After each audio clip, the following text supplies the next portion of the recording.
دل ہی تو ہے ڈرامے کی اگلی قسط میں آپ دیکھیں گے کہ عبیرہ بس اپنی عدت کو مصیبت سمجھ کر بیزار ہو رہی ہے کہ اب تو اس وجہ سے میں معید سے بھی نہیں مل سکتی، اسے اس گلڈ سے نہیں نکلنے دینا کہ اس کی وجہ سے میں برباد ہوئی ہوں۔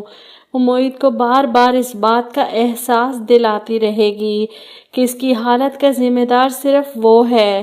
ادھر معید اتنا بے وقوف ہے، ایک طرف صبرینہ سے لڑ رہا ہے، دوسری طرف عبیرہ سے ہمدردیاں دکھا رہا ہے۔ صبرینہ کو تو خود ہی غصہ آنا ہے، اوپر سے معید اس پر چلاتا ہے، جیلسی کیوں ہو رہی ہے تمہیں عبیرہ سے؟ تمہیں تو مجھ سے صرف ہمدردی ہے نا، اسی ہمدردی کی وجہ سے تم مجھے ٹھیک کرنا چاہتی تھی۔ شادی تو زبردستی کروا دی گئی تمہاری مجھ سے، اسی لیے تو تم خوش نہیں ہو۔ اب نہ صبرینہ اسے بتاتی ہے کہ وہ محبت کرتی ہے اور نہ ہی معید یہ بات بتاتا ہے کہ وہ عبیرہ سے نہیں اس سے محبت کرتا ہے۔ میاں بیوی کے درمیان 100 باتیں ہو جاتی ہیں، 100 دفعہ اظہار ہوتا ہے، 100 دفعہ ناراضگی ہوتی ہے، پھر منا بھی لیا جاتا ہے۔ یہاں تو ناراضگی ہی ناراضگی ہے، منانا یا اظہار محبت کرنا تو دور کی بات، یہ تو ایک دوسرے کی غلط فہمیاں بھی دور کرنے کے روادار نہیں، ایک دوسرے کو الزام دے رہے ہیں۔ جاؤ جا کر ملو تم سرمد سے، میں تمہیں نہیں روکوں گا۔ یہاں عبیرہ ایک اور چال چلتی ہے، وہ صبرینہ کے سامنے مظلومیت کا لبادہ اوڑھ کر اس سے معافی مانگنے کا ڈرامہ کرتی ہے۔ مجھے معاف کر دو صبرینہ، میں نے تمہاری ساری خوشیاں چھین لی، دیکھ رہی ہو نا میں کس حال میں ہوں، تمہاری بد دعا لگ گئی ہے مجھے۔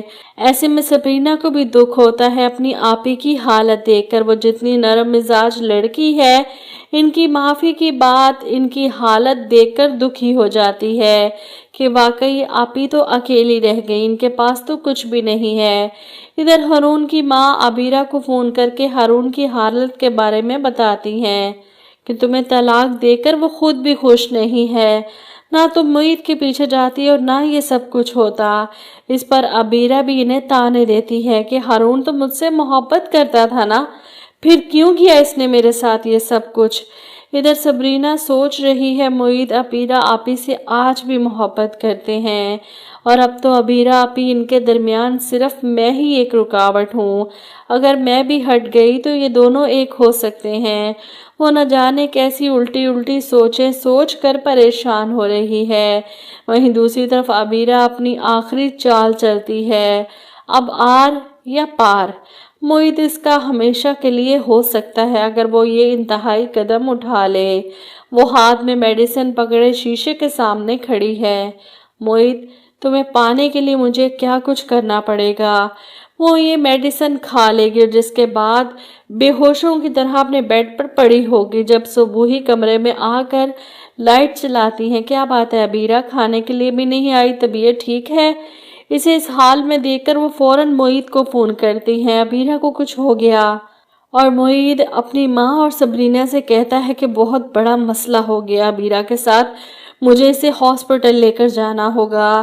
معید اسے گاڑی میں بٹھا کر ہاسپٹل لے جا رہا ہے، جبکہ صبوحی اور صبرینہ دونوں وہاں کھڑی اسے اس حال میں دیکھ کر پریشان ہو رہی ہیں۔ عبیرہ کا یہ انتہائی قدم صبرینہ کو سوچنے پر مجبور کر دے گا کہ اسے اپنی آپی کی خوشیوں کے لیے معید کی زندگی سے نکل جانا چاہیے۔ وہیں صبوحی بھی ہو سکتا ہے صبرینہ سے یہ قربانی مانگ لے اپنی بیٹی کی زندگی کے لیے، اسے دوبارہ زندگی کی طرف واپس لانے کے لیے۔ تم اور معید ایک ساتھ خوش بھی تو نہیں ہونا، اور ویسے بھی سرمد آج بھی تمہیں اپنانے کے لیے تیار ہے، اور عبیرہ جس نے اتنی ہیوی ڈوز تو نہیں لی تھی کہ وہ مر جاتی یہ سب کرنے کے بعد، وہ مزید معید کی ہمدردیاں وصول کر سکتی ہے۔